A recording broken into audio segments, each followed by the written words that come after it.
The voice in the static. There's something odd about radio static. I'd noticed it since I was a kid. A subtle hum in the background, almost like a whisper. My mother used to keep the radio on low all night. She said the white noise helped her sleep. But I'd hear something else.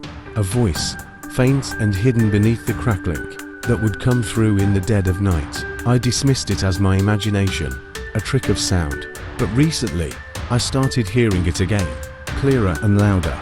When I moved into my new apartment, I thought maybe it was the old walls or interference from some busted appliance. But this time, it wasn't a whisper, it was a conversation, and it knew my name. The first night, it was just a few words, breaking through the static in the middle of a storm. "Are you there?" It crackled. I turned off the radio immediately. The apartment was silent. The kind of heavy, thick silence you feel deep in your bones. But I couldn't shake the feeling of being watched, like something was just on the other side of that radio, waiting. Every night after that, the voice returned, each time clearer and closer. And then one night, as I was lying in bed, paralyzed with fear, it whispered, "Come closer." Against every bit of common sense I had, I found myself moving toward the radio, compelled by a pull I couldn't understand. As I leaned in, the static sharpened, and I could make out words with terrifying clarity. "Let me in."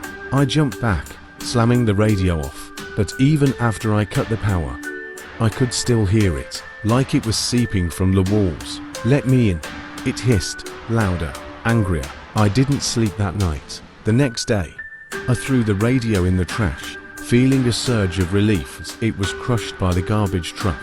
But when I returned to my apartment that evening, the radio was sitting on my kitchen counter, perfectly intact. That night, it was louder than ever. "You can't get rid of me," it taunted, its voice sharper and more human than I had ever heard. It knew things about me, things I had never told anyone. It laughed as I backed away, calling my childhood fears by name, mocking every insecurity, and revealing secrets I thought I'd buried. And then, in a voice that was unmistakably my own, it whispered, "You invited me." Now, every time I hear a radio, even if it's just a passing car, I hear it calling me, begging me to return to that room, to that static. And sometimes, I feel an urge so strong it nearly pulls me off my feet. I don't know how much longer I can resist.